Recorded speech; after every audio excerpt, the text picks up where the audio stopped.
ये आकाशवाणी रायपुर है। छत्तीसगढ़ी समाचार बुलेटिन के संग मिनल तिवारी के जय जोहार। अब सुनो आज के प्रमुख समाचार। छत्तीसगढ़ के राज्यसभा के एकमात्र खाली सीट पर भाजपा प्रत्याशी देवेंद्र प्रताप सिंह आज भरे नामांकन। मुख्यमंत्री विष्णुदेव साय आज रायपुर रेलवे स्टेशन ले अयोध्या स्पेशल ट्रेन ला हरियर झंडी दिखा के करीन रवाना। और खेल मंत्री टंकराम वर्मा विधानसभा में राजीव युवा मितान क्लब ला भंग करे के करीन है घोषणा। अब समाचार विस्तार ले। छत्तीसगढ़ के एकमात्र सीट समेत 15 राज्य के 56 राज्यसभा सीट पर 27 फरवरी के वोट डाले जाही। छत्तीसगढ़ ले रायगढ़ के भाजपा नेता देवेंद्र प्रताप सिंह आज विधानसभा परिसर पहुंच के अपन नामांकन पत्र दाखिल करीन। ओमन मुख्यमंत्री विष्णुदेव साय, उप मुख्यमंत्री विजय शर्मा और भाजपा के प्रदेश अध्यक्ष किरण सिंहदेव के मौजूदगी में निर्वाचन अधिकारी दिनेश शर्मा ला नामांकन पत्र सौंपीन। राज्यसभा सीट पर नामांकन पत्र भरे के आखिरी तारीख काली 15 फरवरी है। उन्हीं नामांकन पत्र के जांच 16 फरवरी के होही। राज्य के मुताबिक केंद्रीय निर्वाचन आयोग छत्तीसगढ़ के एक सीट समेत 15 राज्य के 56 राज्यसभा सीट पर 29 जनवरी के चुनाव कार्यक्रम की घोषणा करे रही। मुख्यमंत्री विष्णुदेव साय आज रायपुर रेलवे स्टेशन ले अयोध्या स्पेशल ट्रेन ला हरियर झंडी दिखा के रवाना करीन। ये आस्था ट्रेन ले छत्तीसगढ़ के करीबन 1350 श्रद्धालु रामलला के दर्शन पाए बर गिन। ये मौका में मुख्यमंत्री हकीहिन की राज्य मंत्रिमंडल के सदस्य विधानसभा सत्र के बाद मार्च महीना में रामलला के दर्शन करे बर अयोध्या जाही। ये बेरा में सांसद सुनील सोनी, विधायक धर्मलाल कौशिक, राजेश मूणत, खुशवंत साहेब और अनु शर्मा मौजूद रही। खेल मंत्री टंकराम वर्मा राजीव युवा मितान क्लब ला भंग करे के घोषणा करीन है। ओमन ये क्लब में करेगे अभी तक के खर्च के जांच कराए के बाद किहिन विधानसभा में आज प्रश्नकाल के बेरा कांग्रेस सदस्य सावित्री मंडावी के सवाल के जवाब में खेल मंत्री बताइन कि प्रदेश में 1 लाख राजीव युवा मितान क्लब के गठन करेगे है। एखर ले खिलाड़ी मन ला प्रशिक्षण और रामायण महोत्सव जैसन कार्यक्रम करवाए जाथे। ओमन बताइन कि क्लब पर 132 करोड़ रुपया के प्रावधान करेगी रहीस, जेमा ले करीबन 40 करोड़ रुपया बकाया है। गोटबात में भाग लेवत पूर्व मंत्री अजय चंद्राकर, धर्मजीत सिंह और भाजपा विधायक राजेश मूणत राजीव युवा मितान क्लब बनाए के औचित्य ला लेके सवाल उठाई। श्री मूणत क्लब ले युवा कांग्रेस ऊपर खर्च के आरोप लगाइन। उन्हें कांग्रेस सदस्य सावित्री मंडावी, संगीता सिन्हा और कुंवर सिंह निषाद एखर विरोध करत किहिन की एखर ले स्थानीय और पारंपरिक खेल ला बढ़ावा देगी से। एमा राजेश मूणत क्लब ला भंग करे और अजय चंद्राकर क्लब ले करेगे खर्च के जांच कराए के मांग करीन। एमा खेल मंत्री राजीव युवा मितान क्लब ला भंग करे और ओखर माध्यम ले करेगे खर्च के जांच कराए के घोषणा करीन है। सूक्ष्म लघु और मध्यम उद्यम मंत्रालय के अध्यक्ष मनोज कुमार आज बस्तर जिला के गांव छोटा देवड़ा में ग्रामोद्योग विकास योजना में 60 जिन कारीगर ला प्रशिक्षण के बाद प्रमाण पत्र दीन। संगे संग मन कारीगर मन ला 650 ले ज्यादा आधुनिक मशीन और टूल किट घलो बांटीन।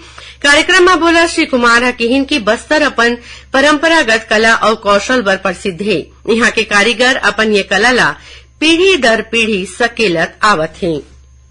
वित्त मंत्री ओपी चौधरी किहिन है कि राज्य सरकार किसान मन बर समर्पित हवय। ये बात ला ओमन विधानसभा में बजट ला लेके होए चर्चा में भाग लेबर पक्ष और विपक्ष के सदस्य मन के आभार जतात किहिन। ओमन राज्य सरकार बस्तर और सरगुजा के विकास में ध्यान दी। यह बात किहिन सरगुजा और बस्तर ला इको टूरिज्म मन नेचुरोपैथी डेस्टिनेशन के रूप में विकसित करे के प्रयास करे जाही। उन्हें बस्तर क्षेत्र में लघु वनोपज के प्रसंस्करण खातिर उद्योग लगाए जाही। संगे संग राज्य सरकार गोंडी भाषा ला आगू बढ़ाए बर घलो प्रतिबद्ध हवय। वित्त मंत्री किहिन की नवा रायपुर ला आईटी सेक्टर बनाए के संगे संग टेक्नोलॉजी ला बने ढंग ले बोरे जाही। एखर ले प्रदेश में बड़े बदलाव आही। छत्तीसगढ़ी समाचार बुलेटिन आप मन आकाशवाणी रायपुर ले सुनत हव। अब आगू बढ़बो बाँचे समाचार कोती। अवैया लोकसभा चुनाव ला देखत भारतीय जनता पार्टी के प्रदेश इकाई कोती ले आज रायपुर के पार्टी प्रदेश कार्यालय कुशाभाऊ ठाकरे परिसर में सबो मोर्चा के प्रदेश अध्यक्ष, महामंत्री और प्रकोष्ठ के प्रदेश संयोजक, सह संयोजक के बैठका राखे गीस। बैठका में पार्टी के क्षेत्रीय संगठन महामंत्री अजय जामवाल और प्रदेश संगठन महामंत्री पवन साहा लोकसभा चुनाव ला लेके पार्टी कोती ले चलत आने कार्यक्रम के बढ़वार के समीक्षा करीन। संगे संग अवैया कार्य योजना ला लेके मार्गदर्शन देवत प्रदेश की सबो 11 लोकसभा सीट में भाजपा के जीत तय करे खातिर मोर्चा प्रकोष्ठ के पदाधिकारी मन ला प्रेरित करेगी। भाजपा के प्रदेश कार्यालय कुशाभाऊ ठाकरे परिसर में राज्य स्तरीय लाभार्थी सम्मेलन के आयोजन करेगी। सम्मेलन में राज्यसभा सांसद और कार्यक्रम के छत्तीसगढ़ प्रभारी बाबूराम निषाद हकीहिन की केंद्र सरकार को तिले जौन कार्यक्रम तय करेगे है ओला हम सबो मिलके पूरा करबो।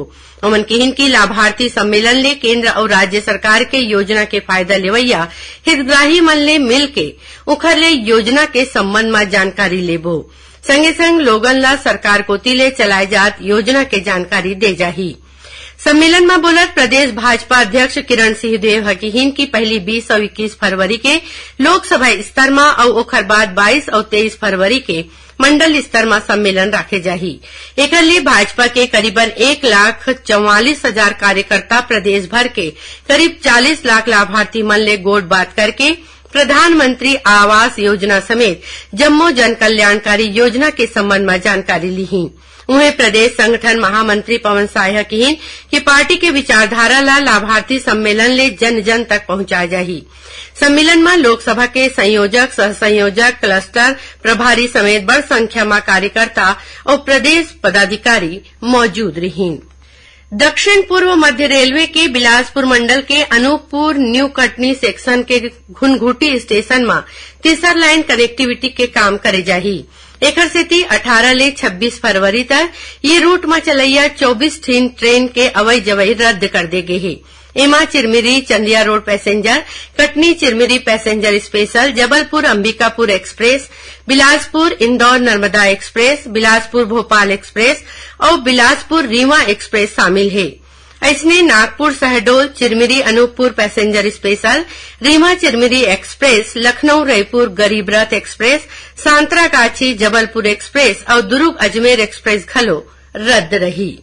बिलासपुर के 2 झिन खिलाड़ी ला अंतर्राष्ट्रीय कराते प्रतियोगिता बर चुने गए हैं। छत्तीसगढ़ कराते फेडरेशन के महासचिव खेत्रो महानंद खेल मंत्री टंकराम वर्मा ले भेंट करके ये जानकारी दी।